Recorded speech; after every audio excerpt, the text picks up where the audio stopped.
Innal hamdalillah nahmaduhu wa nasta'inuhu wa nastaghfiruh wa na'udzu billahi min shururi anfusina wa min sayyiati a'malina may yahdihillahu fala mudhillalah wa may yudlilhu fala hadiyalah. Asyhadu an la ilaha illallah wahdahu la syarikalah wa asyhadu anna Muhammadan abduhu wa rasuluh la nabiyya ba'dah. Ikhwati fillah ma'asyaral hadirin wal hadirat rahimani Allahu wa iyyakum. Mari sama-sama kita kembali bersyukur kepada Allah Subhanahu wa taala. Alhamdulillah pagi ini kita kembali dimudahkan oleh Allah Subhanahu wa taala untuk beribadah. Tidak ada satupun ibadah yang bisa kita lakukan kecuali kalau Allah yang memudahkannya, kecuali kalau Allah yang mengizinkannya. Itulah sebabnya kita harus bersyukur dalam setiap ibadah kita. Bahkan syukur itu pun itu Allah yang memudahkan.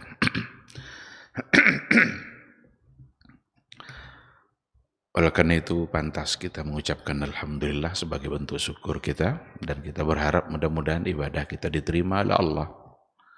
Subuh berjemaah sudah kita tunaikan, mudah-mudahan dicatat sebagai amal saleh. Setiap langkah menuju sholat itu akan mendapatkan dua hal. Yang pertama satu dosa terampuni, dan satu tingkat kemuliaan naik di sisi Allah Subhanahu wa ta'ala. Selangkah dosa terhapus, kemuliaannya bertambah. Langkah lagi sekali, dosa terhapus, kemuliaan terangkat. Semakin banyak langkah kita ke rumah Allah, ke tempat sholat, itu akan membuat kita semakin mulia di sisi Allah Subhanahu wa ta'ala. Sama-sama kita juga berselawat dan salam untuk Rasul kita yang mulia, Nabi Muhammad sallallahu alaihi wasallam. Allahumma salli ala Muhammad wa ala ali Muhammad. Sosok figur yang diutus oleh Allah Subhanahu wa taala untuk menyampaikan risalatul Islam yang memang harus kita tauladani. Beliau telah sempurna dalam menyampaikannya, maka kita harus berupaya untuk sempurna pula dalam melaksanakannya. Kita berharap mudah-mudahan Allah memudahkan kita untuk mentaati dan mentauladaninya, dan mudah-mudahan di hari akhir kelak kita bisa mendapatkan syafaat pertolongan dari beliau. Amin, amin ya rabbal alamin. Ikhwati fillah ma'asyaral hadirin wal hadirat rahimani Allahu wa iyyakum. Untuk mengisi waktu kita pada pagi ini, barangkali tidak terlalu lama, tapi saya ingin mengingatkan kita dengan 3 hal yang terkait dengan manusia dalam Al-Quranul Karim yang kita harus pahami, karena kita adalah manusia. Yang pertama, hakikatnya. Yang kedua, wazifah, tugasnya. Yang ketiga, ghayah, tujuan. Jadi ada hakikat manusia, ada wazifah, fungsinya apa, kenapa Allah ciptakan. Dan yang ketiga, ghayah, tujuan. Jadi beda antara fungsi dengan tujuan berdasarkan kepada Al-Quran. Yang pertama sekali, manusia, hakikatnya, tabiatnya, itu adalah kumpulan antara fisik dan ruh. Kumpulan antara fisik dan ruh. Allah ciptakan, lalu Allah tiupkan ruh. Falamma sawaituhu wa nafakhtu fihi min ruhi faqa'u lahu sajidin. ketika aku telah sempurna menciptakannya, wa nafakhtu fihi min ruhi, lalu aku tiupkan padanya ruh saya. Berarti sempurna fisik, kemudian ditiupkan ruh, faqa'u lahu sajidin, tunduklah sujud. Ini tabiat, ini hakikat manusia dalam Al-Quranul Karim. Berarti kita ada fisik dan kita ada ruh. Oleh karena itu dalam kehidupan kita harus kita berimbang. Tidak boleh hanya sibuk dengan urusan fisik, tapi melupakan persoalan ruh. Dan bahkan sebaliknya juga tidak boleh. Tidak bisa kita hanya sibuk untuk mengurus ruh saja, tapi melupakan fisik. Dua-duanya harus berimbang. Karena Allah berikan keduanya dan kita harus pula menjaga keduanya. Ya ayyuhan nas, kulu mimma fil ardi halalan tayyiba wa la tattabi'u khutuwati syaitan. Hai manusia, kulu mimma fil ardi, makanlah. Makanlah itu biasanya apa? Untuk urusan fisik. Maka makan itu juga bagian dari cara mendekatkan diri kita kepada Allah. Coba bayangkan, makan saja itu urusan fisik kita. Tetapi harus kita tunduk kepada Allah Subhanahu wa ta'ala. Kulu mimma fil ardi halalan tayyibah. Halal lagi baik. Ini untuk urusan fisik. Wala tattabi'u khutuwatis syaitan. Dan jangan kalian mengikuti langkah-langkah syaitan. Berarti ada perintah keduanya dalam ayat ini. Dalam ayat yang pertama juga, sawaitu, aku sempurnakan, nafakhtu fihi min ruhi, lalu aku tiupkan padanya ruh saya. Di sini perlu diberikan penjelasan sedikit tentang ruhi, ruh saya. Ketika Allah mengatakan untuk Adam, saya tiupkan padanya ruh saya. Apa makna ruh saya di sini? Ada kesalahan dari orang-orang tertentu yang sekarang viral. Diartikan bahwa ruhi itu, bahwa kita, ruh kita itu, dalam diri kita ada ruh Allah dan berarti ada Allah. Ini satu kesalahan besar. Ada dalam kajian-kajian tarikat kadang seperti itu, yang meyakini bahwa Allah bisa menyatu dengan, karena Allah sendiri bilang wa nafakhtu fihi min ruhi. Berarti saya tiupkan padanya ruh saya. Berarti masuk ruh Allah ke dalam diri. Bukan itu maknanya. Ruh yang dimiliki Allah. Jadi sesuatu kalau diidhafahkan kepada Allah, itu lit tasyrif, itu untuk memuliakan sesuatu. Umpama baitun, artinya rumah. Sekarang disandarkan rumah itu kepada lafaz Allah. Jadi dia baitullah, rumah Allah.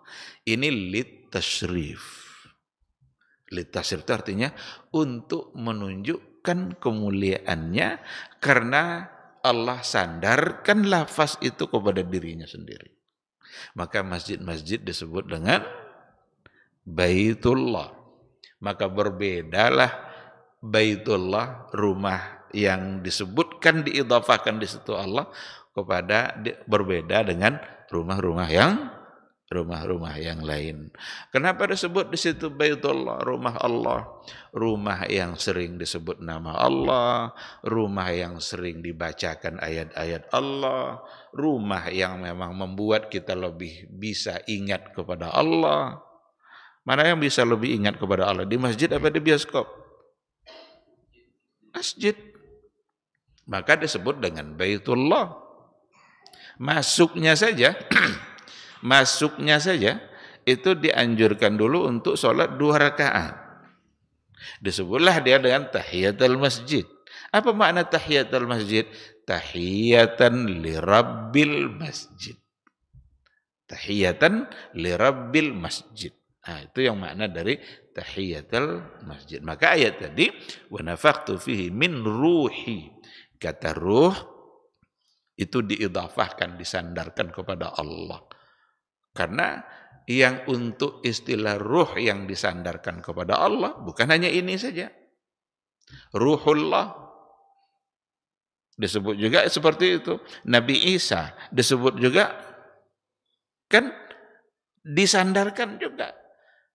Bahkan malaikat Jibril pun disebut seperti itu. Nah, oleh karena itu, apa yang dipahami oleh sebagian, bahwa melalui ayat itu dapat dipahami bahwa di dalam diri kita ada Allah, maka itu kesalahan besar kalau dipahami secara zahir. Tapi yang benar itu tasyrif. Dan yang ada di ayat itu maksudnya adalah Adam alaihissalam. Falamma sawaituhu wa nafakhtu fihi min ruhi faqa'u lahu sajidin. Tapi dari ayat itu dapat dipahami bahwa manusia hakikatnya adalah dia punya fisik dan dia punya ruh. Maka kedua-duanya memerlukan kebutuhan, membutuhkan. Ada kebutuhannya yang harus dipenuhi. Dan kita harus memenuhinya. Kita punya amanah yang memang harus memenuhinya. Ada kebutuhan fisik dan ada kebutuhan ruh. Wabtaghi fima atakallahu daral akhirah wa la tansa nasibaka minad dunya. Carilah, raihlah apa yang diberikan oleh Allah untukmu dalam persoalan-persoalan dunia. Raih itu. Wala tansa nasibaka minad dunya. Tapi jangan kalian lupa dengan bagian kalian di akhirat. Bahkan untuk akhirat mesti kita lebihkan, karena itu kehidupan yang abadi dan lama. Kalau seandainya ada 2 masa yang berbeda waktunya, yang pertama sebentar, yang kedua lama, kira-kira bekal yang banyak untuk yang mana? Untuk yang sebentarkah atau untuk yang lama? Untuk yang lama. Dan dunia itu sebentar. Akhirat itu yang lama. Khairun wa abqa. Baik dan kekal. Nah, oleh karena itu, bekal kita jangan sampai salah.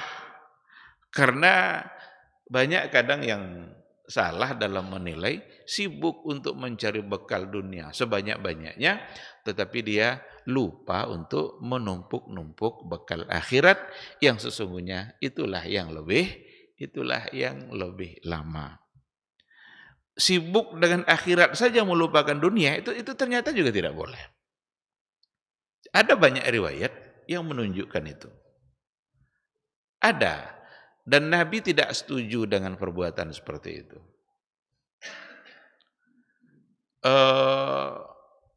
Seperti hadis-hadis yang saya kira juga sudah sering kita ulang-ulang dalam majelis kita ini, tapi karena ada korelasinya dengan judul kita pada subuh ini, enggak apa-apa untuk kita ulang kembali.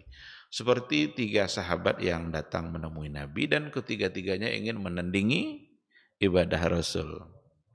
Rasul sudah dijamin masuk surga, Rasul sudah pasti diampuni, kita ini apalah katanya. Maka ia mencoba untuk menandingi Nabi.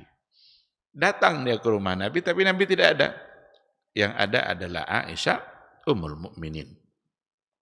Kepada Aisyah dia menyampaikan keinginannya itu. Apa kata yang pertama?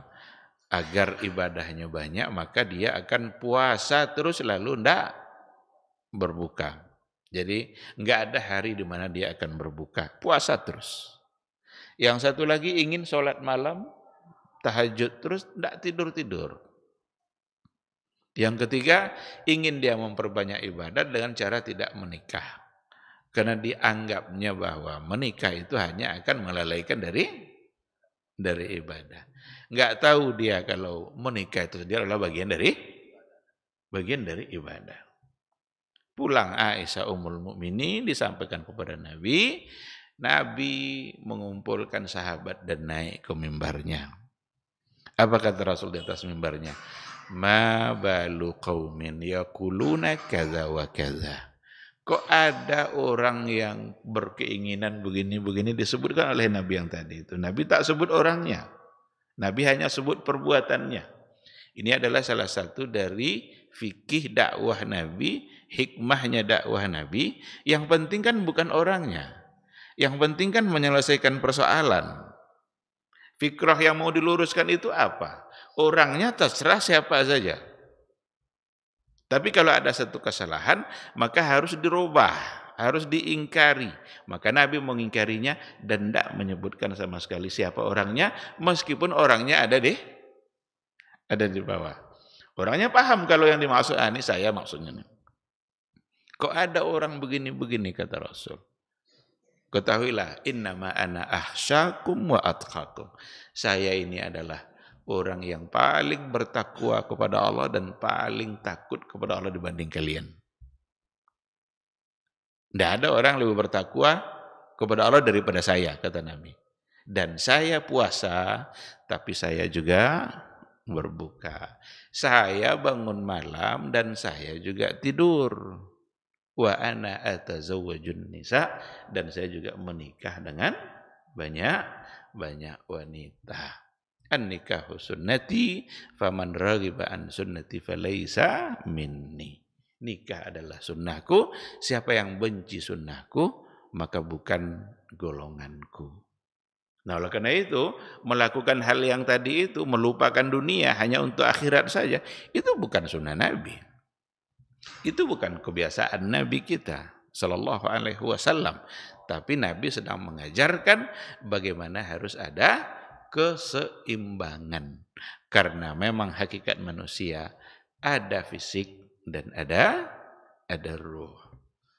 Fa idza qudiyatis salatu fantashiru. Kalau seandainya salat sudah ditunaikan, fantashiru, maka bertebaranlah kalian, carilah rezeki Allah, pergilah kemana-mana, cari yang halal, yang memberinya Allah, kita tinggal mencari. Jadi tawakal kita setelah kita mencari. Dalam hadis kan, kalaulah kalian ini bisa bertawakal sebagaimana burung yang bertawakal, kalaulah bisa manusia seperti itu, niscaya mereka akan pergi dari rumahnya dalam keadaan lapar, tapi pulang dalam keadaan kenyang. Tapi kan harus terbang. Dia tidak berdiam di sarangnya, lalu kenyang. Tidak. Keluar dalam keadaan lapar, perut kosong, dan kemudian pulang bitana. Bitana itu dari kata batnun. Batnun itu artinya perut. Bitana, perut penuh isi. Jadi pulang sudah dalam keadaan kenyang. Tapi syaratnya terbang. Maka yang diperlukan dari kita sekarang ini terbang itulah. Tapi jangan dimaknai terbang ini nanti.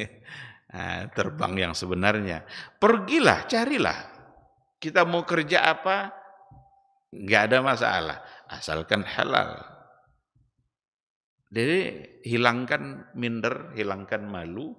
Yang penting kita berbuat untuk sesuatu yang dihalalkan oleh Allah Subhanahu wa taala. Apa saja. Kalau halal kenapa harus malu? Orang berbuat maksiat aja tidak malu dia. Masa kita yang halal bisa malu? Orang bekerja untuk sesuatu yang haram aja tidak malu dia. Kita masa malu untuk yang halal. Maka kalaulah kalian tawakalnya sama dengan burung, yang akan terjadi adalah seperti itu. Nah, oleh karena itu tidak ada yang harus kita ragukan, tidak ada yang harus kita risaukan dalam persoalan rezeki, karena memang rezeki kita sudah dijamin oleh Allah. Tinggal lagi kita yang harus terbang untuk mencari takdir yang sudah ditetapkan oleh Allah Subhanahu wa taala. Dan satu hal yang harus diingat, jangan sampai gara-gara terbang lupa untuk urusan jiwa. Dunia ambil, tapi jangan sampai lupa urusan akhirat. Saat kita bekerja lalu azan zuhur, berhenti bekerja. Bukankah kita mencari rezeki yang diberikan oleh Allah? Bukankah Allah yang memberikan rezeki kita itu? Lalu buat apa ditinggalkan sholat? Gara-gara mencari rezeki. Rezeki dia yang memberikan. Lalu kita tinggalkan sholat gara-gara kita ingin mendapatkan rezeki. Jangan-jangan justru rezeki semakin jauh. Atau kalaupun dapat, tapi tidak berkah. Kalaupun dapat, mungkin orang mendapatkan rezeki dengan cara yang haram. Mungkin orang berbuat maksiat dalam mencari rezekinya. Mungkin banyak yang dia dapat. Tetapi tidak ada keberkahan di situ. Karena keberkahan yang diberikan oleh Allah itu juga adalah bagian dari rezeki dan nikmat. Oleh karena itu, disinilah pentingnya kita untuk memahami bahwa ketika disebut rezeki, disebut nikmat, janganlah pernah hanya membayangkan dalam bentuk harta. Keberkahan yang diberikan oleh Allah itu sesungguhnya adalah bagian dari rezeki juga. Berkah datang dari Allah Subhanahu wa taala. Semangat untuk beribadah itu juga adalah rezeki. Kemampuan kita bekerja, kemampuan kita dimampukan oleh Allah itu sudah bagian dari rezeki. Karena akan beda nanti orang yang sakit, orang yang sehat. Ada orang sehat tapi malas. Ada orang sakit tapi rajin. Walaupun sakit tapi apa itu semua? Maka wajarlah dunia ini disebut sebagai permainan kan? La'ibun wa lahun. Permainan yang melalaikan. Kalau kita lewat di jalan, tiba-tiba ada bendera putih. Ada yang meninggal. Lewat lagi sedikit, ada orang pesta. Yang di sini orang bersedih, yang di sana orang bergembira. Itulah dunia. Dan Allah sudah gambarkan, Nabi sudah menyampaikan. Nah, oleh karena itu, ambillah dunia seperlunya dan berikan sisanya untuk akhirat. Fisik penuhi, jiwa penuhi. Nah, inilah yang dapat kita pahami dari hakikat manusia. Siapa manusia? Nah, itu ada di dalam Al-Qur'anul Karim. Tentu saja penjelasannya akan lebih panjang dari itu, tapi saya ingin masuk pada poin yang kedua sedikit tentang wazifah. Wazifah itu apa tugasnya? Kalau kita lihat ayat dalam penciptaan Adam, wa iz qala rabbuka lil malaikati inni ja'ilun fil ardi khalifah. Ketika Allah berkata kepada para malaikat, saya ingin menjadikan di muka bumi itu khalifah. Siapa yang mau diciptakan Allah ketika itu? Yang ingin diciptakan Allah siapa? Adam. Tapi kan Allah tidak sebut Adamnya. Kan seharusnya ini ja'ilun fil ardi Adam. Karena Adam belum ada ketika itu. Ini baru keinginan, rencana Allah untuk menciptakan yang namanya Adam. Lalu disampaikan di hadapan para malaikat. Malaikat sedikit agak protes, kenapa dijadikan yang suka berbuat berkelahi, berperang, menumpahkan darah. Kami ini kan cukuplah untuk bertasbih pada kamu. Kalian tidak tahu apa yang saya ketahui. Dan Allah yang ingin diciptakannya ketika itu adalah Adam alaihissalam. Tapi Allah tidak sebut kata Adamnya, Allah justru menyebut tujuan untuk apa Adam diciptakan.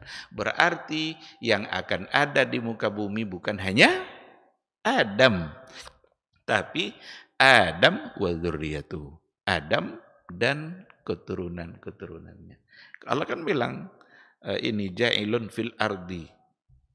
Saya ingin jadikan di muka bumi. Kalau disebut Adam, jangan-jangan Adam aja yang akan ada. Tidak enak hidup sendiri itu. Tapi ketika Allah sebutkan fungsinya, maka tujuan Adam untuk jadi khalifah dan zuriat Adam juga untuk khalifah. Untuk memakmurkan bumi ini. Jadi manusia diciptakan. Ketika bumi sudah diciptakan, maka Allah ciptakan pula siapa yang memakmurkan, siapa yang menghidupkan bumi ini, siapa yang membuat dia menjadi indah dan baik. Itulah manusia. Ketika manusia sudah tidak melakukan itu, berarti mereka lupa dengan kenapa dan untuk apa dia diciptakan. Apa wazifahnya? Apa tugasnya? Lupa dia. Kalau seandainya di muka bumi ini bukan untuk memakmurkannya. Oleh karena itu, semua bentuk sikap yang akan merusak bumi Allah itu menjadi satu hal yang salah. Karena manusia diciptakan untuk menghidupkan, bukan untuk mematikan atau untuk merusakkan. Manusia dihadirkan untuk memakmurkannya, bukan untuk merusaknya. Kalau untuk merusak, berarti itu salah. Maka dalam ayat dikatakan zaharal fasadu fil barri wal bahri bima kasabat aydin nas. Zaharal fasad, nyata kerusakan itu. Kenapa bisa terjadi? Bima kasabat aydin nas, disebabkan oleh ulah tangan manusia. Oleh karena itu kalau jadi pemimpin, jadilah pemimpin yang membangun, bukan merusak. Pemimpin dalam artian pada semua level. Pemimpin apa saja? Jadi pemimpin di keluarga, jadilah pemimpin yang membangun, bukan merusak. Bagaimana membangun dalam keluarga? Ya, saya kira kita punya materi di masjid ini khusus dengan kajian-kajian keluarga kan, seperti yang diisi oleh Dr. Hidayatullah. Itu bagaimana membangun keluarga.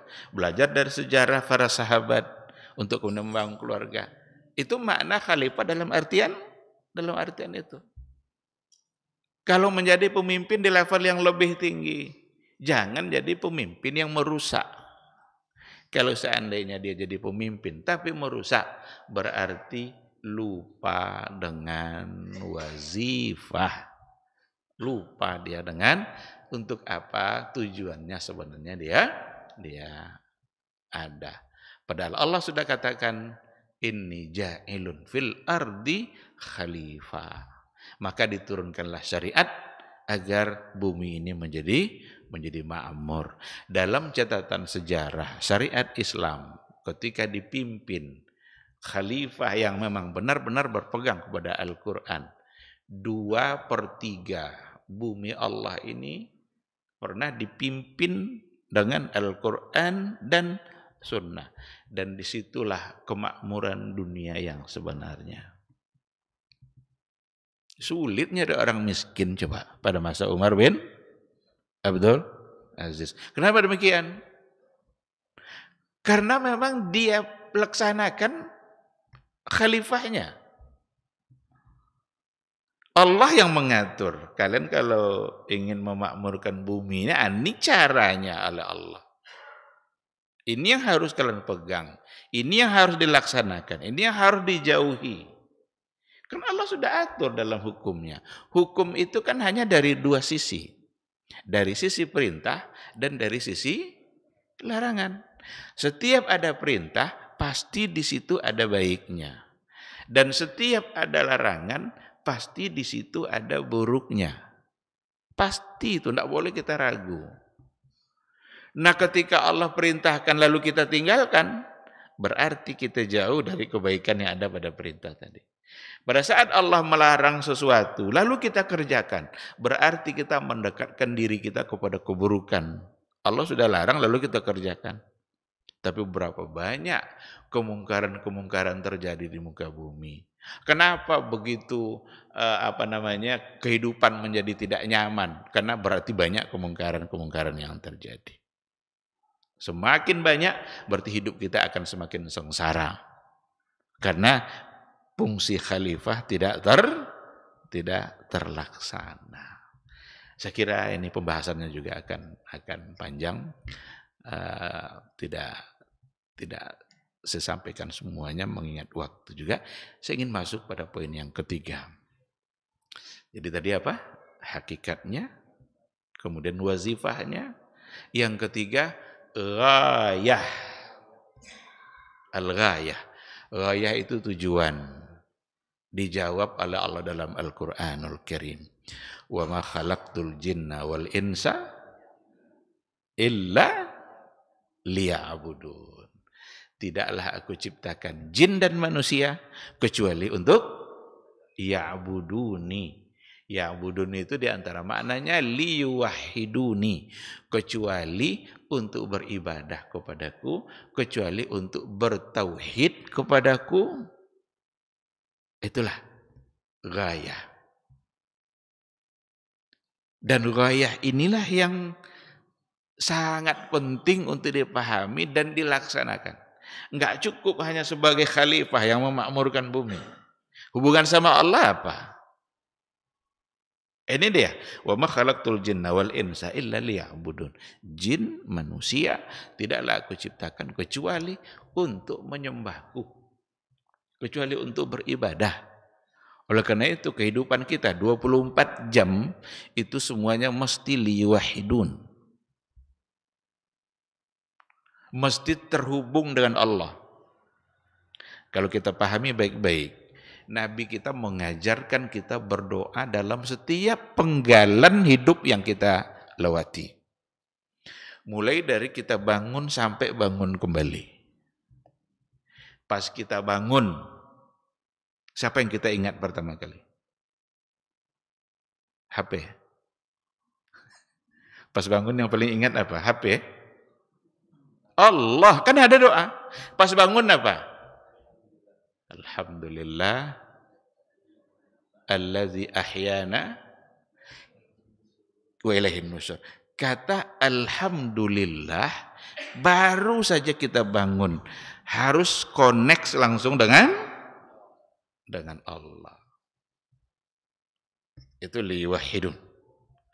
Kalau kita bangun biasanya kita kemana? Kamar mandi.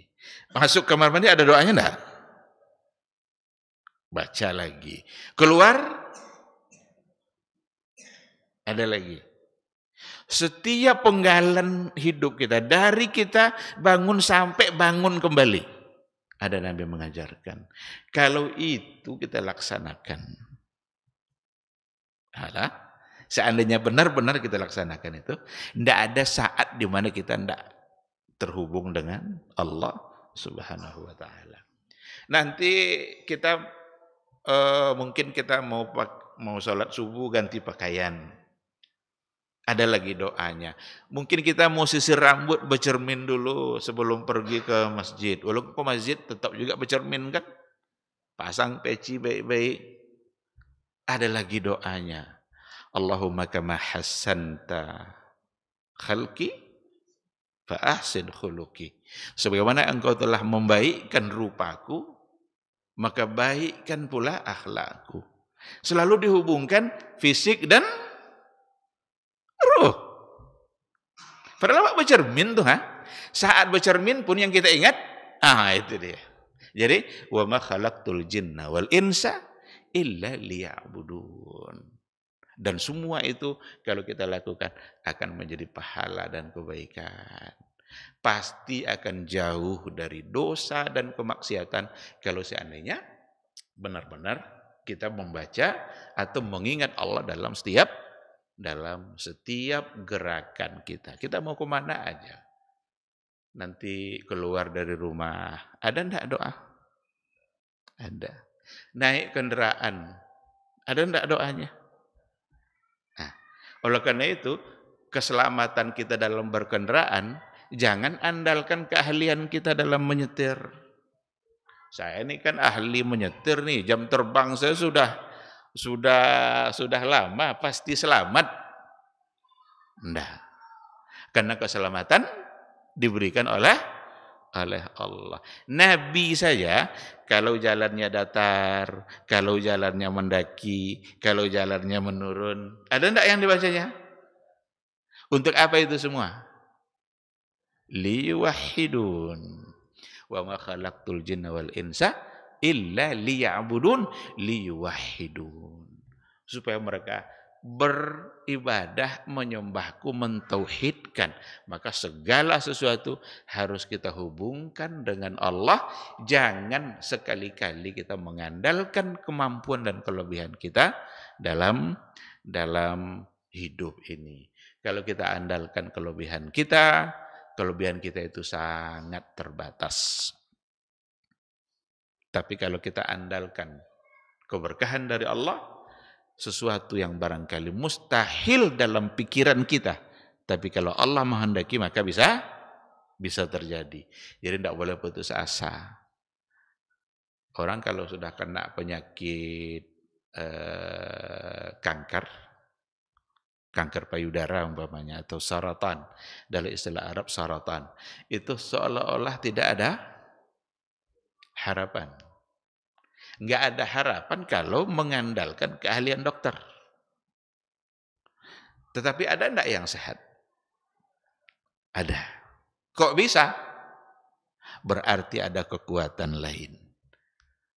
Maka enggak ada cara lain kecuali kita selalu menyandarkan hidup kita kepada Allah. Apapun yang kita lakukan, bawa Allah, ingat Dia. Bahkan Nabi pun mengatakan, kullu amrin zibalin la yubda'u fihi bismillah fahuwa aqta. Semua perbuatan yang baik kalau tidak dimulai dengan bismillah, berarti kalau tidak dimulai dengan bismillah itu maksudnya ya berarti kita tidak mengingat Allah di awal perbuatan itu. Fahuwa aqta, maka dia akan terputus. Terputus di situ qati'ul barakah, terputus keberkahannya. Baik, ikhwati fillah, sekira ketiga poin itu mungkin memerlukan penjabaran yang cukup panjang, tapi mudah-mudahan apa yang saya sampaikan, sedikit dari apa yang saya sampaikan, mudah-mudahan dapat kita pahami. Jadi 3 hal pada manusia, hakikatnya, wazifahnya, dan ghayah, tujuannya. Semua ada dalam Al-Quranul Karim. Terima kasih, mudah-mudahan bermanfaat. Atau ada pertanyaan? Baik, kalau tidak ada, sekira kita cukupkan sampai di sini. Semoga Allah Subhanahu wa Ta'ala selalu membimbing kita untuk tetap istiqamah. Semoga kita selalu dimudahkan untuk tetap ingat kepada Allah dalam setiap keadaan. Subhanakallahumma bihamdika asyhadu an la ilaha illa anta astaghfiruka wa atubu ilaik. Wassalamualaikum warahmatullahi wabarakatuh.